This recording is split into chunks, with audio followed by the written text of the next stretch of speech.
오늘 이 본문 말씀은요, 누가에 의해서 기록된 예수님의 부활에 대한 이야기입니다. 누가복음 24장에서 이 부활에 대한 이야기를 세 가지의 이야기를 해주고 있는데, 오늘 우리가 본 부분은 첫 번째 이야기입니다.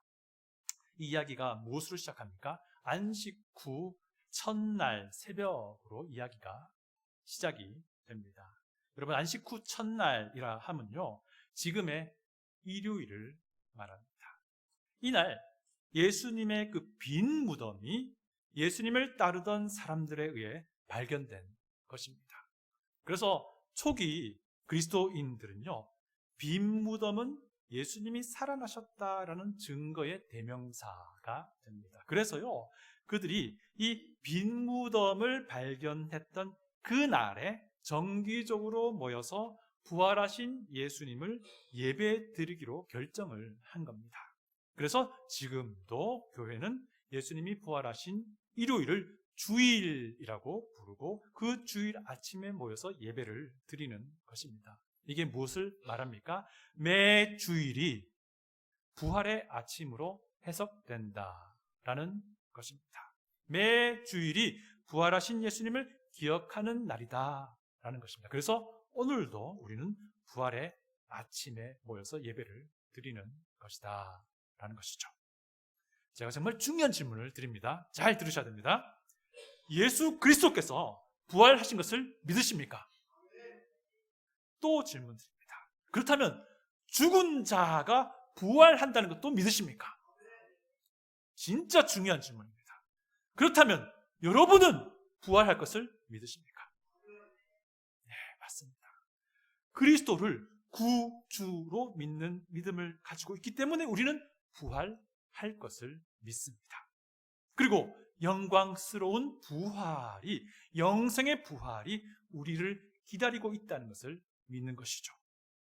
그래서 여러분, 이 부활이라고 하는 것은요, 우리 그리스도인의 믿음의 그 영역 안에서 선택사항이 아니고 필수사항이다라는 것입니다. 부활이 그리스도인의 그 믿음에 있어서 왜 필수인지에 대한 이유는 많이 있는데 그 몇 가지를 좀 나눠보고자 합니다.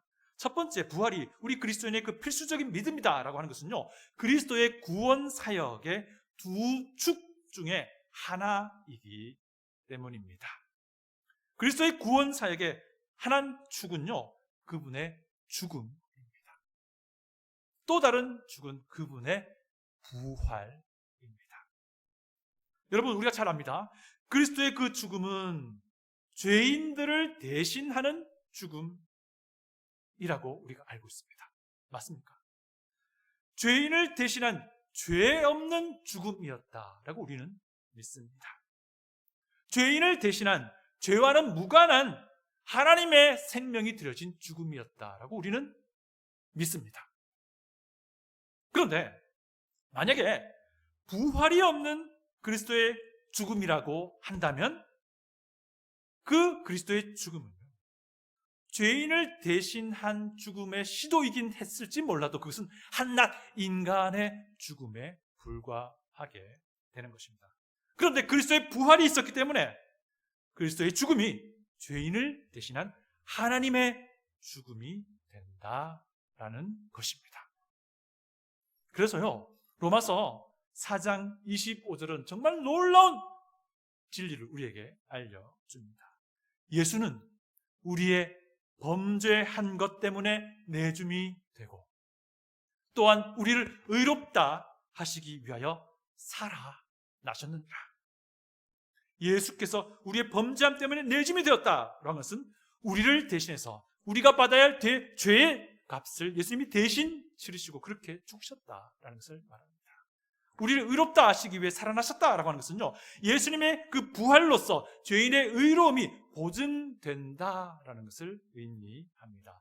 예수님의 그 부활과 승천이요, 예수님의 그 하나님 되심을 분명하게 증명하는 것이다라는 것입니다. 그래서 예수님의 죽음이 인간의 죽음이 아니라 하나님의 죽음이었다라는 것을 말해주고 있는 것입니다. 하나님의 그 대신 죽으심이 너무나도 완벽한 죽음이라는 거예요. 인간의 죽음이 아니라 하나님의 흠없는 죽음이었다는 거예요. 그 죽음 때문에 죄된 무한히 흠 있는 죄인들이 완벽하게 의롭다함을 얻게 된다라고 하는 것을 보증하는 것이 그리스도의 부활이다라고 하는 것입니다. 두 번째, 부활이 우리 그리스도인에게 필수적인 믿음인 것은요, 부활은 우리에게 소망의 근거가 되기 때문입니다. 여러분, 우리 믿습니다.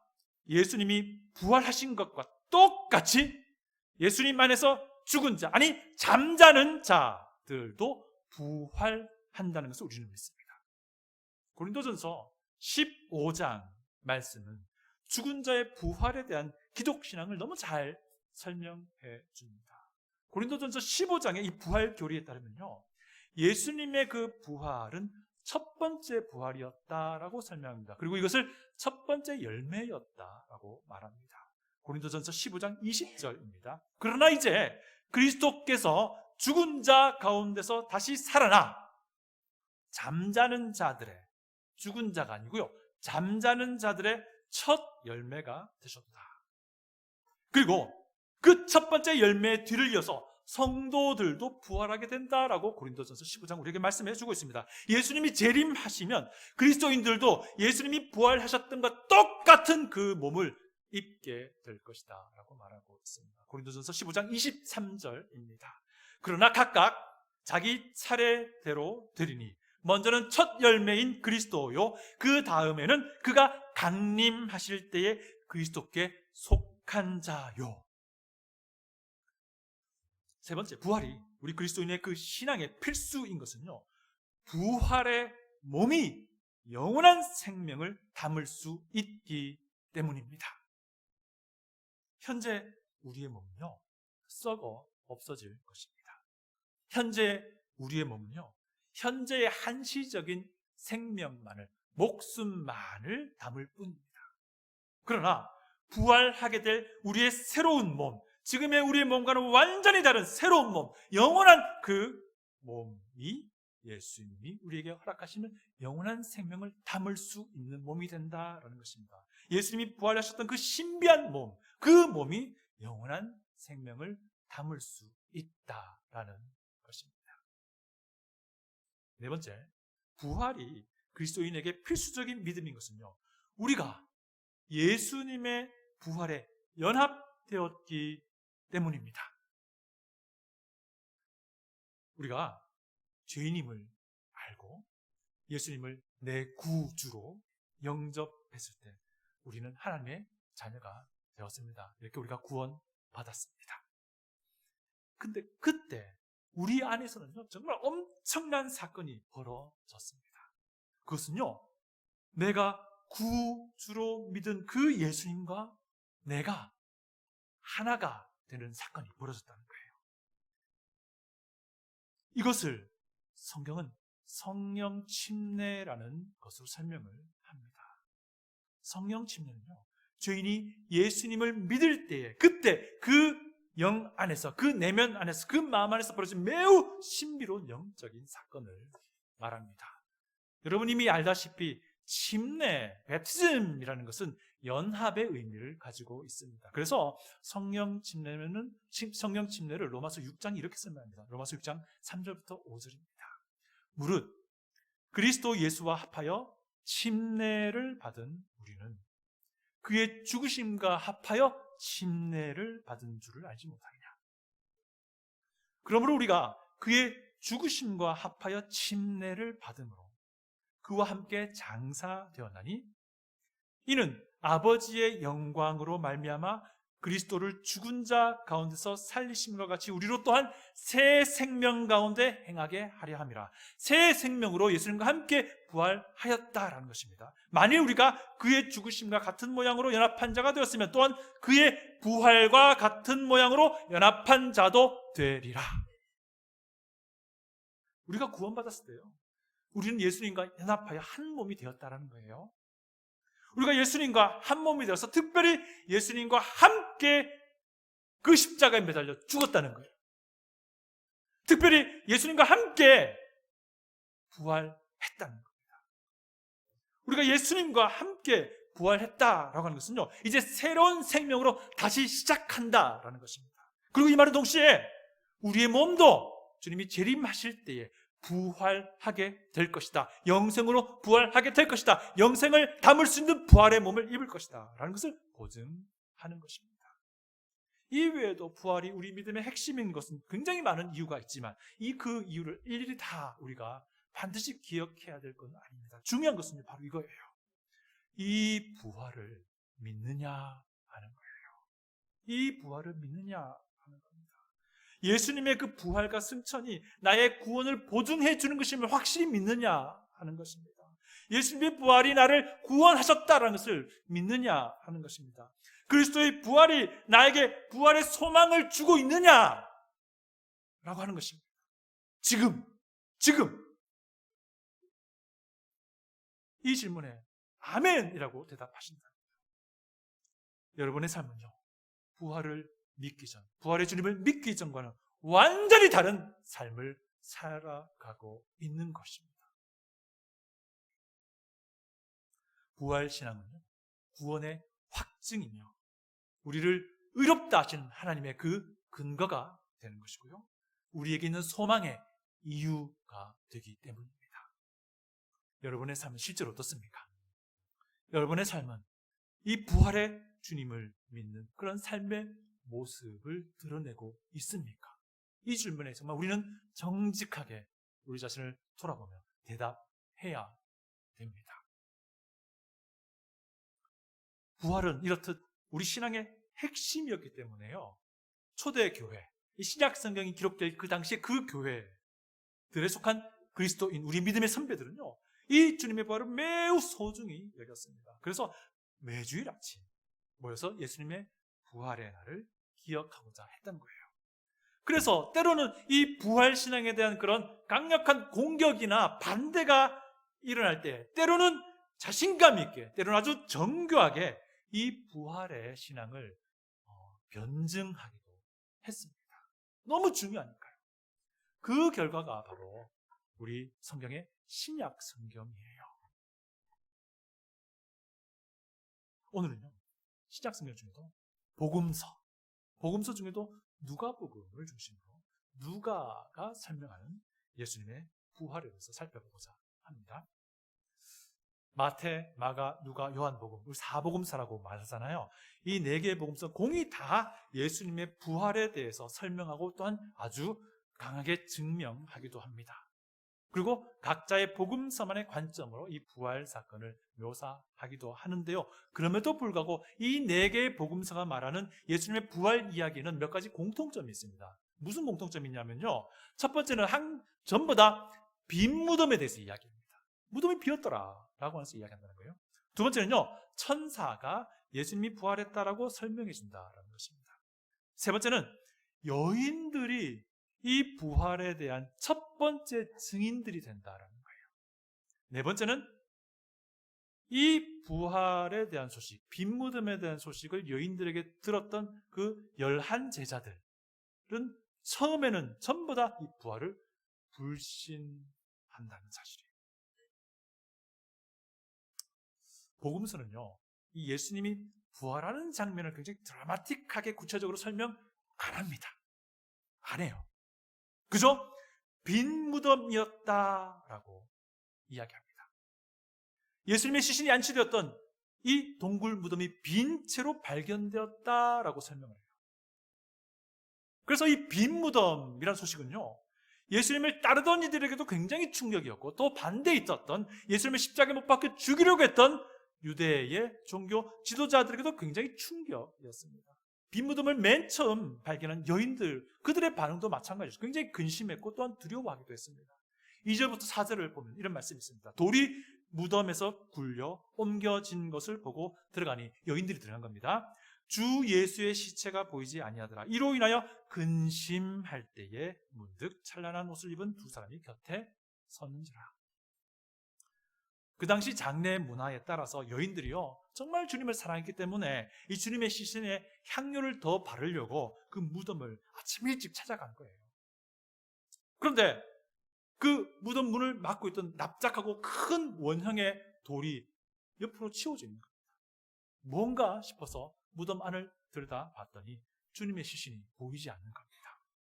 이것 때문에 그들은 근심하고 또한 무서워 두려워합니다. 이때까지만 해도 이 여인들은 아직 예수님이 부활했다라고는 생각하지 못합니다.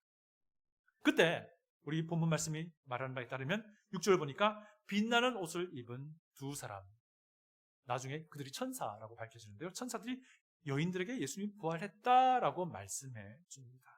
그러나 여전히 여인들은 어리둥절합니다. 그때 천사들이 이 말을 합니다. 6절 우리 다 같이 한번 읽어보겠습니다. 6절입니다. 여기 계시지 않고 살아나셨느니라. 갈릴리에 계실 때에 너희에게 어떻게 말씀하셨는지를 기억하라.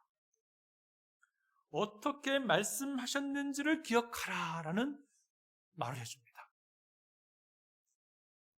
아시다시피 이 여인들은요, 진짜 예수님을 사랑하고 정말 찐으로 섬기던 사람이었어요. 이들은 십자가에서 예수님이 운명하시는 그 장면을 직접 목격합니다. 그리고 이들은요, 예수님이 이 동굴 무덤에 안치되는 것도 직접 목격한 사람들이에요. 직접 그 현장에 있었습니다. 그리고 이제 이들은요, 예수님의 시신이 부패하는 냄새를 조금이라도 줄이고자 하는 마음으로 향품을 가지고 무덤에 일찍 달려온 사람들. 이 정도로 예수님을 사랑하고 예수님을 섬기던 사람들이었지만 지금 이 상황에서 그들에게 필요했던 것은 예수님 평소에 하셨던 말씀, 그거 기억하는 것이었던 거죠.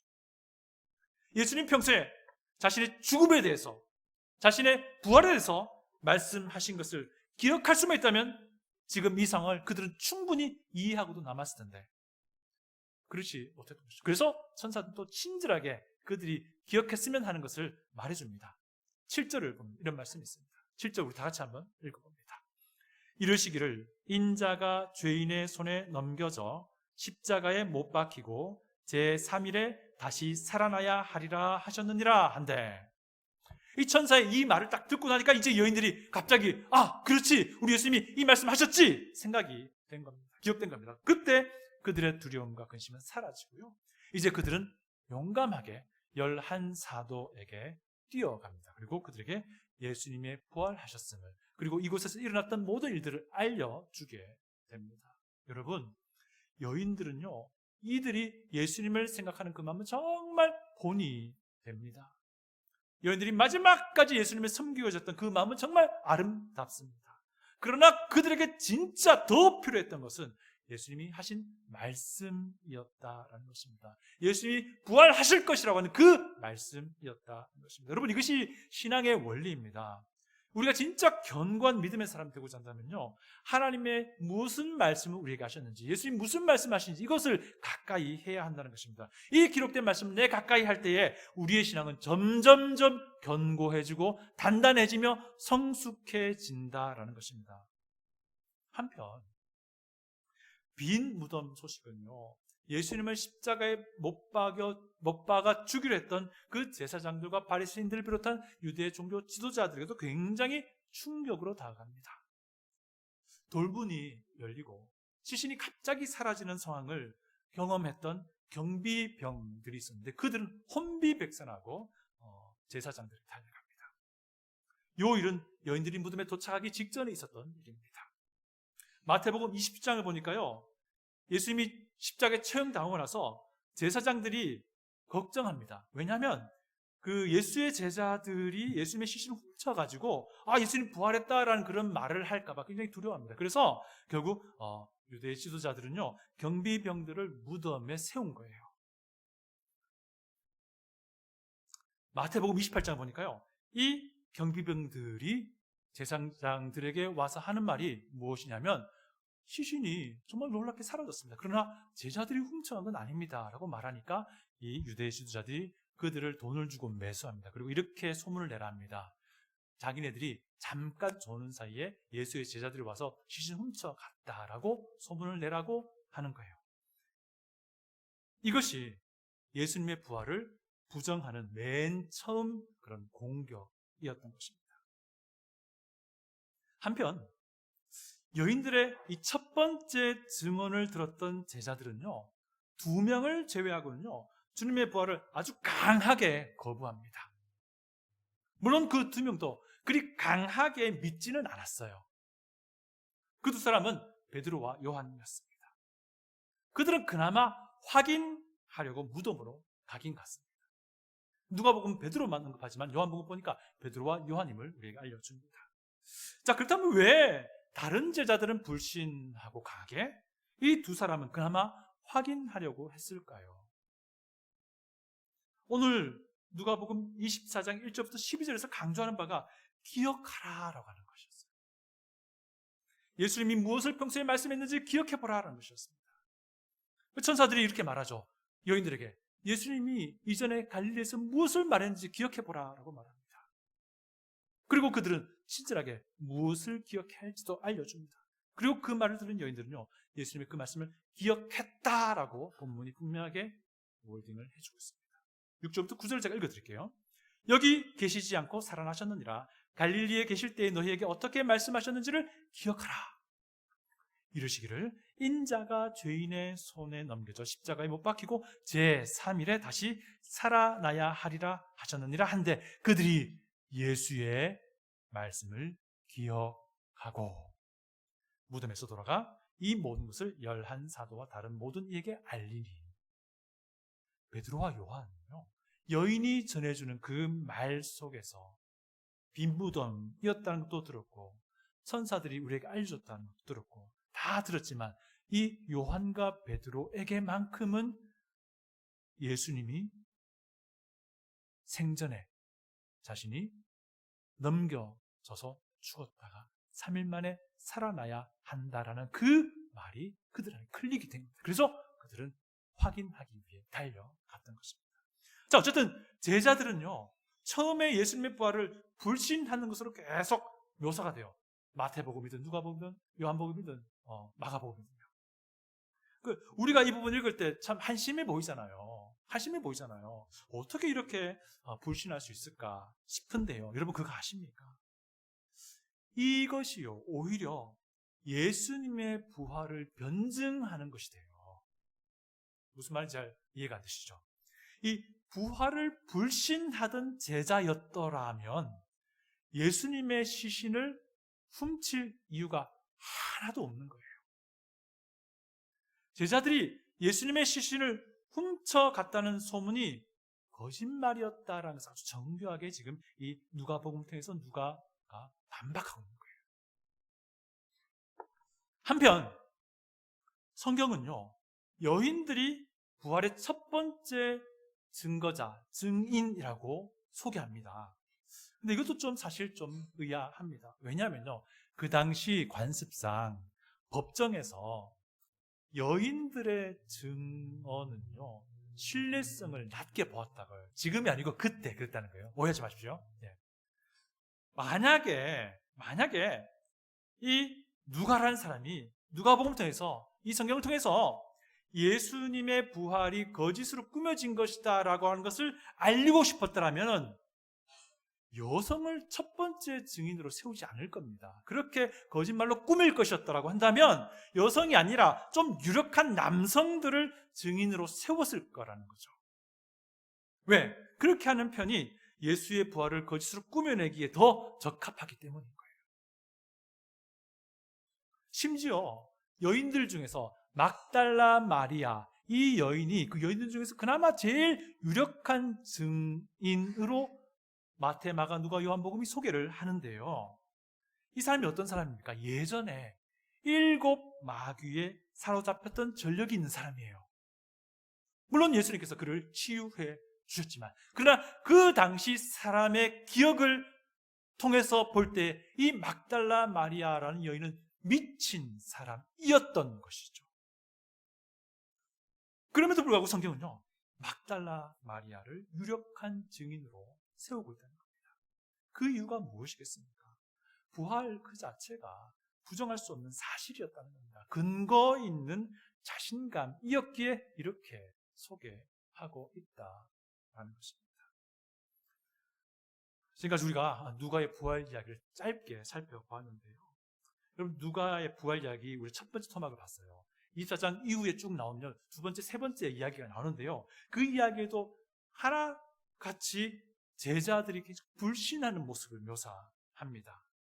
그런데요, 여러분 아시죠? 이 누가복음을 쓴 누가가 또 다른 성경을 또 무엇을 썼습니까? 사도행전을 씁니다. 누가복음의 후속편이 사도행전이에요.